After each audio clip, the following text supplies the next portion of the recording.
Hello and welcome to the Justice Connect. In this episode, we are going to talk about the gender-based violence, and that is specifically on the Domestic Violence Act. And for that purpose, we have Ms. Jasdeep Kaur, who is an expert in family law and the women rights, and she will elaborate the topic, appropriately. And thank you, ma'am, for Thank you for having me. I think it's important to talk about this more openly and accurately. So yeah, that's why I'm here. Okay, ma'am. Let's start with begin with the basics of this concept. What does the gender-based really means? Gender-based violence refers to harmful actions, threats, or neglect that directed at someone on the basis of the gender. For example, if you talk about women, they have the different categories like, for example, cyber stalking, harassment, intimidation, physical abuse, sexual abuse, emotional abuse, and etc. So yeah, these particular categories are included under the specific aspect. Okay, so ma'am, means thereby it doesn't only include the physical harm. It is the meaning of this violence is much more than that. Yes, exactly. Emotional and economical violence can just be as damaging. Exactly, yes. Let's talk specifically about the domestic violence. So many people think that it only includes the physical harm, okay? But I think the law includes the other category of harms also under this act. Yes, definitely. As we talk about this Domestic Violence Act 2005, there are other categories. There are four other categories. First one is physical abuse, then we're having emotional abuse, then we're having sexual abuse, and economic abuse. So, if we talk about physical abuse, it includes the harmful injuries towards the other being, from one being to another being. And accordingly, if we talk about sexual abuse, any kind of a sexual activity with the other without their consent, and for example, marital rape will include under the sexual abuse. And if we talk about the emotional abuse, then you can include the humiliation from one person to another person, and criticism, constant criticism from one person to another person, which eventually led to the emotional abuse. And if we talk about economical abuse, then accordingly, if one person restrain you from doing any specific job, right, so that will also included under the economic abuse, and which eventually also led to, you can say, restraining someone to go forward for any kind of a specific work outside the home, all right, or restraining someone to do certain kind of an activities, right. So that is which eventually led to the economic gain itself. So that is, yes, that will be economic abuse. Okay, so ma'am, that means this act clearly acknowledges the abuse and that leaves no visible marks also. Yes, definitely. As we talk about the different categories, yes, it lays specific, you can say, marks which is not visible on the face. Yes. Okay, so yes, ma'am, can you elaborate that who can use this law? This particular, in this Domestic Violence Act 2005, there are different categories that are so being covered.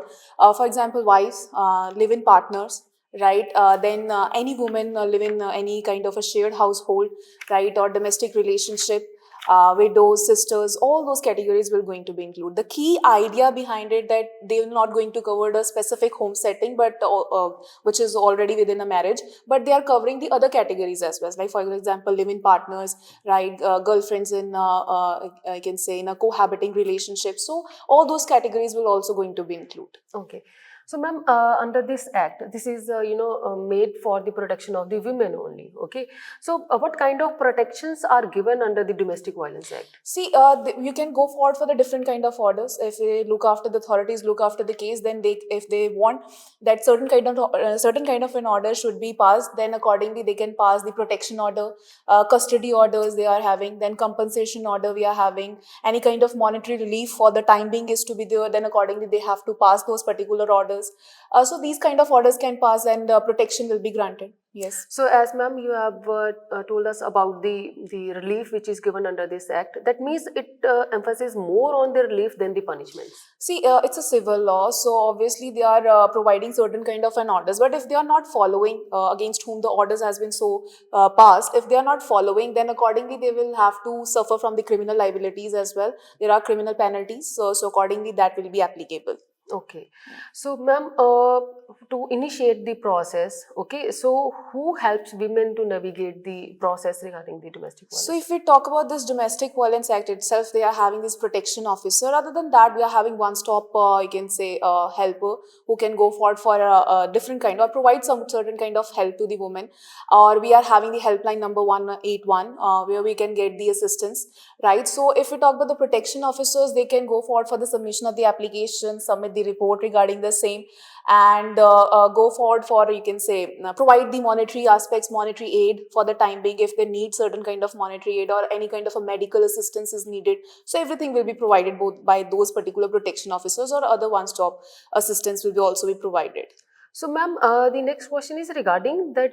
In spite of we have these good legislations which are passed by the Parliament of India, still the women doesn't report the matter to the authorities. What can be the reasons according to you? See, there can be different reasons. Like for example, if we talk about the very first reason behind it, certain kind of societal norms, right? Some pressure from the family itself, and moreover, the individual they themselves they don't want to go for certain kind of legal aspects, as they don't want to break their family, right? And moreover, this become normalized aspect in the society, that they have to do whatever is required for the living in itself, like generally for the woman in itself. So they just adjust with those particular things in itself, and वही कहते हैं ये तो थोड़ी देर की This बात है, is very ठीक हो normal. जाएगा. So normalizing the same. So yes, there are stigma, there are certain kind of pressure from the family itself, there are certain kind of dependency, right? Maybe they are financially dependent on the abuser, so they don't want to break those relationship with that particular abuser. So they fear that if they go forward for it, they're scared if they go forward for certain kind of legal aspects, then they eventually break that particular family in itself, right? So, ma'am, I think the more than the this emotional abuse. So this emotional abuse is more it's very hard to identify. The rest of the abuse can be identified if the person has committed any violence, the physical violence against the other person, or economical violence against the other person, that can be identified very easily. But Absolutely. this with regard to the emotional abuse, this is very hard to identify. So, what is your Absolutely. take on it? Absolutely. I think they themselves are not aware that they are being controlled. They are being constantly criticized for doing certain kind of an activities. They are being controlled by the specific abuser. So themselves are not being able to identify those things whichsoever being there in their life, right? So yes, it's very difficult to identify it, but still we have to take a specific step regarding the same. So, ma'am, what kind of social change we need in order to curb this problem? See, there are different kind of changes that should be required, but I want to go three at most important changes. First one is normalizing conversation between parents and their children, both boy and girl. That what's the importance of the consent, right? How you should respect each other. So that is one of the most important thing. Second one is supporting the survivors without any kind of judgment, right? Friends and family should support them. We should not be Yeah, judgmental right, about right. this. That So maybe she without has given the yes, false accusation against me. yes, yes. So without telling them कि adjust कर लो, ऐसा होता है marriage में, don't go forward for such kind of things, and accordingly support them. And the third one is that empowering women economically, so that they can go forward for, you can say, should not depend on the abuser in itself, and which eventually led them that they are not taking any kind of a step against them. So that's very important, that it should be economically independent, right? Because the dependency on the abuser will eventually lead to that they are not going forward for the reporting of the case and etc. Right? So, ma'am, before we close this conversation, the important, I think, the aspect that what you suggest to the women survivors or the women who are suffering silently for regarding this domestic violence. I just want to tell them that you are not alone. Violence is not your fault, and it is not at all normal.